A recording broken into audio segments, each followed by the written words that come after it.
নগাঁও জিলা সাহিত্য সভাৰ গ্ৰন্থ উন্মোচনী সভা নপুৰ মোমাইদু খ্যাত শিশু সাহিত্যিক ত্ৰৈলোক্য ভট্টাচাৰ্যৰ শিশু সাহিত্য সমগ্ৰ উন্মোচন বৃহস্পতিবাৰে সাহিত্যিকগৰাকীৰ ৭৫ সংখ্যক উপজা দিনটোত গ্ৰন্থখন উন্মোচন কৰে জিলা আয়ুক্ত দেৱাশী শৰ্মাই নগাঁৱৰ কমলাদেৱী টুডি ভৱনত জিলা সাহিত্য সভাৰ সভাপতি ডক্টৰ শৰৎ বৰকটকীৰ পৌৰাহিত্যত অনুষ্ঠিত হয় এই গ্ৰন্থ উন্মোচনী সভাখন।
মন্ত্ৰী ছাৰৰ যোনটো আছে মই ভাবি এই গীতটিৰ লগত ছাৰক মই এটা সান্নিধ্য পাইছোঁ।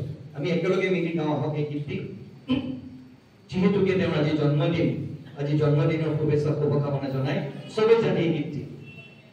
কোনে আজিয়া বেলি মৰম দিলেহি তুলি এই বেলুনে ৰঙা বেলুনে দূৰণিৰ মেঘলৈ আকাশৰ ফুললৈ এনে বেলুনকে লৈ জোনলৈ ওলোৱা জোনৰে বেলুনি ডাঙৰীয়া বজোৱা নামি আহিবা কেনেকৈ মনত পৰিলে টানি আনিব। নপুৰ মোমাইদেউ বুলি আমি মৰমেৰে যিজন ব্যক্তিক সম্বোধন কৰোঁ, আজি তেওঁৰ সমগ্ৰ গল্পসমূহৰ এখন সংকলন আজি অসমীয়া সাহিত্যৰ জগতত আজি উন্মোচন হ'ল। জয়তে মই নগাঁও সাহিত্য সভাক বিশেষভাৱে ধন্যবাদ জনাব বিচাৰিম। আজি আমাক এই সুযোগ দিয়াৰ বাবে তেওঁলোকে এই সুযোগ দি আমাকহে ধন্য কৰিলে। এই শিশু সাহিত্য বুলি ক'লে আজিৰ দিনটোত বহুত আমাৰ কৰণীয় আছে। নতুন প্ৰজন্মৰ মানসিকতা গঢ়াৰ ক্ষেত্ৰত শিশু সাহিত্যৰ যি এটা গুৰুত্বপূৰ্ণ অৱদান মই ভাবোঁ, সেই চাহিদা আজি এই গ্ৰন্থখনে পূৰণ কৰিব। মই ছাৰৰ দীৰ্ঘায়ু কামনা কৰিছোঁ আৰু এনেধৰণে যাতে সাহিত্য ৰচনা কৰি আমাৰ শিশু সাহিত্যৰ এই জগতখন তথা শিশুসকলৰ সুন্দৰকৈ তেওঁলোকৰ মানসিক তথা সামাজিক দিশত তেওঁলোকক আগবঢ়াই লৈ যোৱাৰ ক্ষেত্ৰত প্ৰতিটো দিশত আগবঢ়াই লৈ যোৱাৰ ক্ষেত্ৰত ছাৰে যি গুৰুত্বপূৰ্ণ অৱদান আগবঢ়াইছে, সেই অৱদান যাতে তেওঁ আৰু আগবঢ়াই যাওক, ঈশ্বৰে যেন তেওঁক আৰু শক্তি দিয়ক, তেওঁৰ পৰা যেন আমি আৰু বহুখিনি পাওঁ। মই অনুষ্ঠানটিৰ উত্তৰ কামনা কৰিছোঁ।